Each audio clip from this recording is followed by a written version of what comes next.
தேவனுக்கு ஸ்தோத்திரம் உண்டாவதாக நாம் தொடர்ந்து வெளிச்சம்ங்கிறதான ஒரு தலைப்பை பார்த்து கொண்டிருக்கிறோம். இன்றைக்கே கூட எரேமியா 17வது அதிகாரத்திலே நான் பார்க்கும்போது 5-8 நான் பார்க்கும்போது, மனுஷன் மேல் நம்பிக்கை வைத்து மாம்சமானதை தன் புயமாக்கி கொண்டு கர்த்தரை விட்டு விலகுகிற இருதயமுள்ள மனுஷன் சபிக்கப்பட்டவன் என்று கர்த்தர் சொல்லுகிறார்.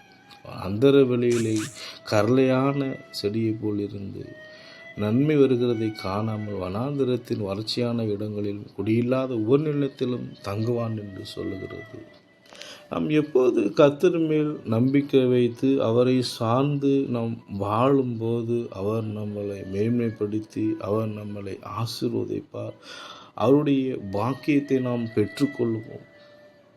இங்கே வசனம் சொல்லுகிறது, தண்ணீர் அண்டையிலே நடப்பட்டதும் கால்வாய் ஓரமாக வேர்களை விடுகிறதும் உஷ்ணம் வருகிறது தெரியாமல் இலை பச்சையாக இருக்கிறதும் மலைத்தாழ்ச்சியான வருஷத்திலும் வருத்தமின்றி தப்பாமல் கனி கொடுக்கிறதுமான மரத்தை போல் இருப்பான் என்று சொல்லுகிறது. எப்பொழுது கர்த்தர் மேல் நம்பிக்கை வைத்து கர்த்தரை தன் நம்பிக்கையாக கொண்டிருக்கிற ஒரு மனுஷனுடைய வாழ்க்கையை ஆண்டவர் மாற்றுகிறார்.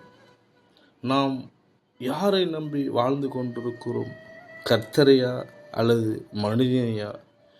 மனிதனை நம்பி வாழும்போது அது நமக்கு விருதாவாக இருக்கிறது, மங்கி எரிகிற விளக்காக இருக்கிறது. விளக்கை அணைப்பதற்கு பிசாசு எழும்புகிறான். காற்றுக்கும் பெருங்காற்றுக்கும் தேவன் நம்மை தப்புவிக்க வேண்டும். நாம் கர்த்தரை சார்ந்து வாழும்போது அவருடைய ஆசீர்வாதத்தை நாம் பெற்றுக்கொள்ளுவோம். இங்கே பார்க்கும்போது கிருபை என்கிற எண்ணெயினாலே நாம் ஒளி வீச வேண்டும். லூக்கா 2:30 சொல்லுகிறது, ஆண்டவர் நம்மளை புறஜாதிகளுக்கு ஒளியாக வைத்திருக்கிறார் என்று சொல்லப்பட்டிருக்கிறது. யோவான் 1:4-5 பார்க்கும்போது, மனுஷனுக்குள்ள இருக்கிற இருளை அகற்றவே ஆண்டவராக இயேசு கிறிஸ்து இந்த பூமிக்கு வந்தார் என்று சொல்லப்பட்டிருக்கிறது. நம்முடைய வாழ்க்கை இன்றைக்கு எப்படி இருக்கிறது?